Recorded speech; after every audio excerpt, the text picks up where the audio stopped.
We live in a culture that basically wants to hack absolutely everything right. I mean, Yeah. including our own healing. Oh, yeah, 100%. We have this expectation that if we just optimize our routines, meditate at 5 a.m., do the cold plunge, just totally crush our trauma in a weekend retreat, Right. we can consider ourselves, like, fixed. That's the whole checked off the list mentality. Exactly. But for today's deep dive, we've pulled together a stack of sources specifically for you. We're combining some recent neurological research, some clinical notes on somatic therapy, and this incredibly grounding essay by Orrie Karim called Walking into Wholeness One Step at a Time. Yeah, it's such a refreshing read. It really is. So our mission today is dismantling that overwhelming pressure of rapid self-improvement. Okay, let's unpack this. Karim argues that wholeness isn't this mountain peak to conquer. Right. It's not a destination at all. It is simply a direction, which, that shift in perspective completely redefines how we measure progress. When you stop looking for a finish line, you basically stop running. But I'll admit, I do bristle at that a bit. If I'm just taking these microscopic steps like pausing to notice my jaw is tense or letting myself feel frustrated for a minute without fixing it, aren't I just losing the race? Well, see, that's the thing. Like we are programmed to take massive action, to process things quickly and efficiently, We view that high-speed processing as a sign of being incredibly capable, but biologically speaking, it's actually a trauma response. Wait, really? Just being efficient is a trauma response? In this context, yeah. When we experience extreme stress, the brain literally compartmentalizes or fragments our emotions just so we can keep functioning. Oh, wow. So that fragmented version of you had to run at top speed to stay ahead of the pain. If you slow down, the emotional backlog catches up to you. Ah, I see. It's like keeping your computer's RAM full of busy work so the system doesn't have to run that massive, terrifying background update. Yes. Because it might freeze the whole machine. That is a perfect way to look at it. You are basically running to outpace the update.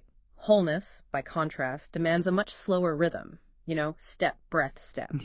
Slowing down to that pace is the only way to signal to your nervous system that you are finally safe enough to process that emotional backlog. But slowing down means actually feeling the backlog, which sounds incredibly tedious. There's zero glamour in telling your friends, hey, today my big accomplishment was breathing. Yeah, nobody's posting that on Instagram. Exactly. It directly challenges our addiction to instant transformation. It does. And Karim is remarkably honest about the reality of this terrain. Walking this slow path is often, profoundly boring. There's no dramatic cinematic climax to it. And frankly, it can be really isolating. Why isolating? Because the people around you usually want you to be healed already. They want you operating on their highly optimized timeline, not on your own nervous system's timeline. Oh, that makes so much sense. But this slow walking thing, it sounds dangerously close to just wallowing. Like if I take 2 steps forward, hit a mental wall, and then regress to spending 3 days eating junk food on the couch, society calls that a failure. Right. I'm guessing Karim doesn't. She doesn't. She actually reframes that exact regression. She calls walking backward deepening. Deepening. Okay. Yeah. So you aren't failing. You are just revisiting familiar ground to pick up a psychological lesson you maybe missed the first time around. So an obstacle isn't proof you chose the wrong path. The mud is just the actual terrain of the trail. Exactly. You don't judge the mud. You just navigate it. Okay, so we're wandering slowly, occasionally going backwards, and dealing with this exhausting emotional backlog. It's a hard sell. Why commit to this instead of staying fragmented and fast? It got us this far, right? Because fragmentation has a hard expiration date. You eventually burn out. Karim actually aligns this slower pace with ancient spiritual practices. Oh, interesting. Think of historical pilgrims. It wasn't about the destination at all. The pilgrimage itself was the mechanism of change. Nice. It's an act of deep faith and integration over optimization. Taking just one small step daily, like setting one boundary or noticing one physical sensation that fundamentally rewires your brain over a year. It's the compounding interest of self-compassion. Oh, I like that. Yeah. So here is our challenge for you today.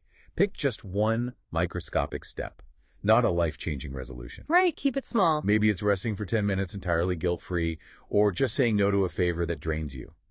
Take that step and simply notice how your body feels afterward.